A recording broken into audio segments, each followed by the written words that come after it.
parti.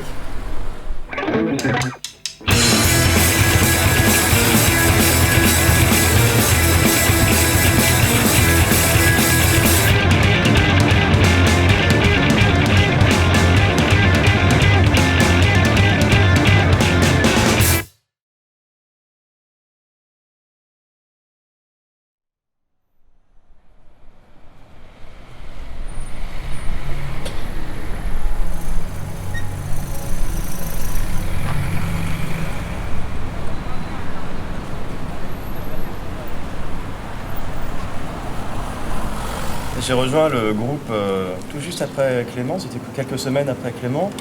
Et il est vrai que, Étienne, tu m'avais déjà parlé de rejoindre Greta pour apporter deux, trois variations du supplément, du bonus. Ouais, mais des bonus intéressants. Du bonus intéressant, du bon bonus. Et c'est vrai que j'avais refusé parce que dans la configuration que vous aviez à l'époque, je sentais pas que ma présence nécessaire. Et c'est après qu'il y a eu cette reconfiguration, Clément qui a rejoint le groupe, que avec aussi tes nouveaux morceaux qui arrivaient, tu as pu travailler sur vraiment un apport, des apports nouveaux que je pouvais offrir. Il y a une question de matériel aussi, parce que tu as une guitare semi-caisse et du coup tu joues beaucoup plus dans des tons médiums par rapport à nous qui sommes, Benoît et moi, beaucoup plus dans les aigus en fait. Ça contrebalance un peu aussi ce qu'on fait, ce qui est intéressant. Je joue avec moins de saturation aussi, donc j'essaye plutôt moi de faire une colonne vertébrale, et en fait ça permet de libérer le jeu de Benoît et d'Étienne. Mais je dirais que vraiment ma seule participation c'est d'avoir une semi-caisse. Non, pour rire, ce qui est intéressant, c'est que je me suis aussi intéressé de plus en plus à la synthèse de son. Donc en gros, j'ai juste acheté un petit synthétiseur d'occasion et ça a permis de travailler des nouveaux arrangements, des nouvelles sonorités. Donc c'est là aussi où cet apport vis-à-vis de mes ambitions musicales se sont retrouvés dans Greta.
Je sais pas si ça vous arrange. Essayez de voir entre vous juste combien d'amplis il vous faut, parce que nous on a su une battue en plus. À mon avis, le temps qu'ils font les balances, on peut peut-être même remonter les amplis, parce qu'on n'aura pas d'usage.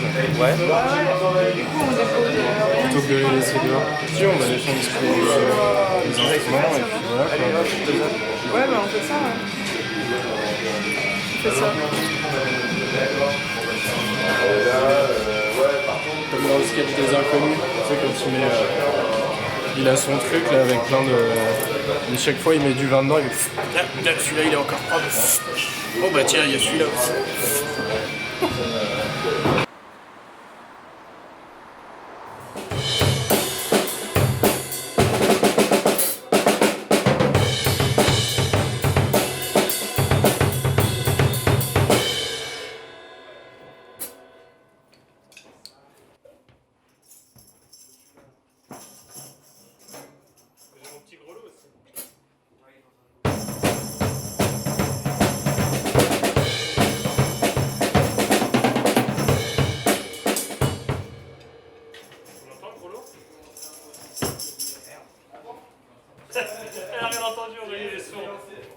On s'était vu avec Benoît et Adrien et Étienne à un concert. Et on avait bien sympathisé là-dessus. Et puis après quelques mois, ils m'ont proposé d'intégrer, en tout cas de faire un essai avec eux à la batterie.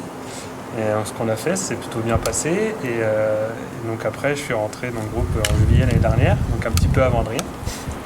Ce qui était cool aussi, c'est d'apprendre les 15 morceaux, 20 morceaux qu'ils avaient déjà auparavant, en essayant de garder les structures que l'ancien batteur avait déjà composées pour les morceaux. Tout se passe bien pour le moment.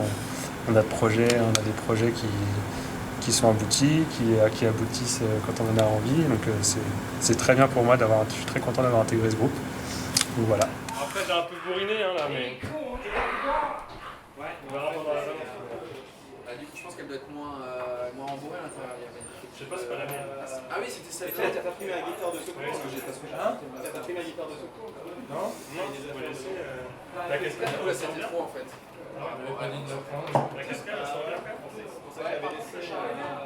J'en ai passé. Désolé, il y avait quoi au son? Si il y avait les broches, pour les ordres, de toute façon, c'est pas plus important. Hein? Il y avait ça, mais j'en avais vraiment besoin avec la mienne. On va t'en trouver un, c'est pas grave. Aurélie, elle a pas besoin de poser sa veste pendant qu'elle joue, elle va se filer. Non, mais il y a un trépied en bas. Non, c'est pas un trépied, c'était mes petits canets sangles là. C'est ma collection à cause de toi pour arriver que vous soyez pas là. Je vais pas. Ça m'embête pas, je suis en train de le faire. Ça m'embête d'avoir commencé à dépenser de l'énergie là-dedans alors que c'est rien. À cause de moi? Non, c'est à cause de moi. Casse-toi, toi. Regarde le bon guitariste là. Ça sert à rien, regarde. Je sais pas ce que je dis, hein. Faut pas toucher au noir. Peut-être qu'il avec sa guitare, je sais même pas ce que c'est. Non mais monsieur, je suis un singe qui tape avec des bouts de bois sur tranquille. Avec des bambous déjà. Tu sais très bien que si on avait vraiment pas besoin de toi, tu serais mal. Attends, j'entends combien? Il y a quelqu'un qui essaie de jouer de la guitare. Non, mais c'est mieux que ça, de pas aller dans le noir. Accorde-toi. Si le rock n'était pas ce qu'il est, tu serais pas là. Le rock sans batterie, ça n'existait pas. Ouais, je prends.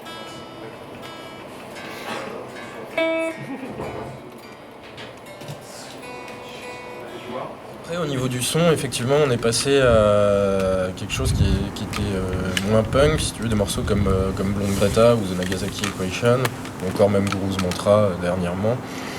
Ces morceaux avec cette énergie punk, c'est des trucs qu'on va être moins amené à faire. On part beaucoup plus, comme Adrien le disait, sur un son plus affiné dans le shoegaze. Déjà un truc très simple, j'ai appris qu'on pouvait composer sans guitare saturée, donc on commence à utiliser des guitares qui sont pas forcément tout le temps saturées, ce qui est bien. Et du coup, il y a une palette de sons qui s'affine et je dirais on va plus vers des trucs planants, quoi. L'énergie punk, on la laisse de côté. Il y aura toujours des morceaux comme ça, évidemment, parce que ça fait aussi un peu partie de notre ADN, mais voilà. Et c'est vrai que là, tu sors aussi du schéma deux accords en boucle et voilà. Donc il y a des morceaux qui sont aussi nettement plus travaillés, nettement plus aboutis sur la composition, sur les grilles d'accords et tout ça. Donc t'as un peu complexifié la chose, mon cochon. Ouais, C'est grâce à notre arrivée aussi, Adrien, tu sais très bien. Mais non. Two, it's enough.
Donc on répète quand même de plus en plus souvent. Donc là on répète 1 ou 2 fois par semaine.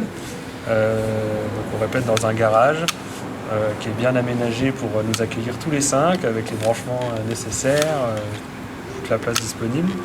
Après ce qui est un peu difficile pour nous, c'est qu'on est un peu. Donc il y en a qui travaillent, d'autres qui sont encore dans les études, d'autres qui composent des chansons. Donc ça reste assez difficile, mais on arrive toujours à trouver des créneaux tous ensemble.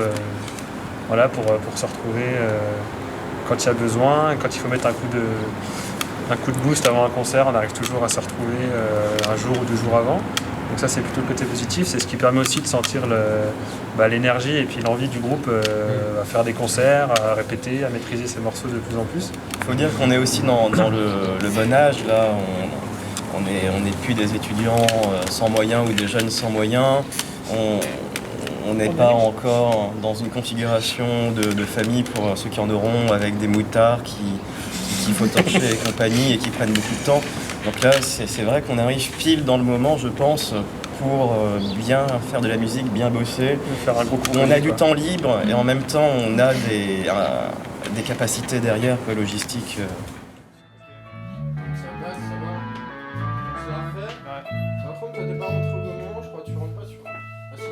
Si je suis entre bon moment, juste après le prix.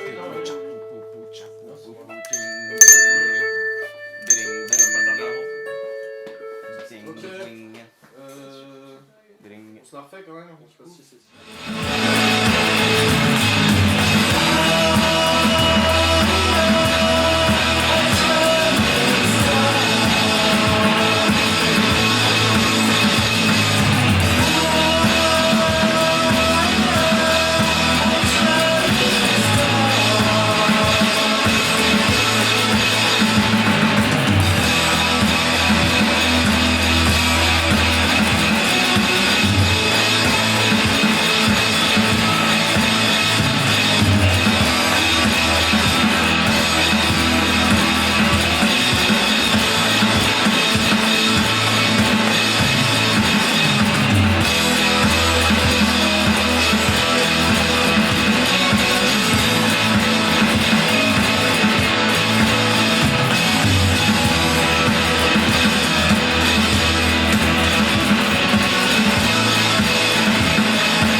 cette année, il y a donc un nouveau collectif qui a été créé, l'Est Underground, et ça nous offre des opportunités intéressantes pour faire des concerts, car c'est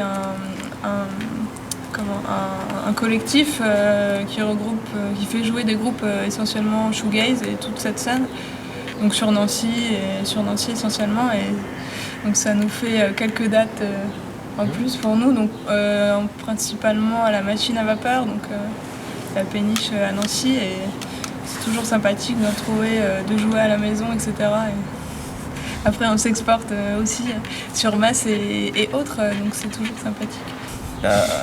La scène nancéenne a pris un sacré coup. Il y a eu énormément de fermetures de salles de concert ou de lieux qui n'en font plus ou qui le font de manière parfois assez malhonnête. Et je dirais que les seuls endroits qui ne sont pas des cloaques, oui, on a la chance de pouvoir y jouer. Là, je parle vraiment de la scène urbaine, je ne parle pas des structures comme le Canal. Je n'incorpore pas les SMAC et tout ça dedans. Mais bon, avec la fermeture du Totem, vous aviez déjà joué avant aussi, bon, bah, ça met un coup forcément. Là, il y a le 103 qui est un squat, enfin un centre autogéré. Mais bon, on ne sait pas combien de temps ça va durer, on n'a pas encore eu l'occasion d'y jouer, mais ça peut être sympathique aussi. Et sinon, c'est vrai que c'est rude, quoi. Mais l'avantage, c'est qu'on ne va pas aussi jouer qu'à Nancy. On a déjà joué quand même quelques dates ici, on connaît la ville. Et la stratégie, c'est d'aller voir s'il y a un peu moins de morosité dans les autres villes. Ouais. Donc il y a quelque chose d'intéressant, c'est que plus les conditions sont rudes pour jouer, et plus on voit qu'il y a des structures, des collectifs comme la Underground qui se forment et qui offrent un contrepoint vengeur et efficace. Donc même si c'est un peu la daube sur le plan de la scène locale, il y a des contrepoints et des initiatives personnelles ou collectives qui se mettent en place, et c'est salutaire.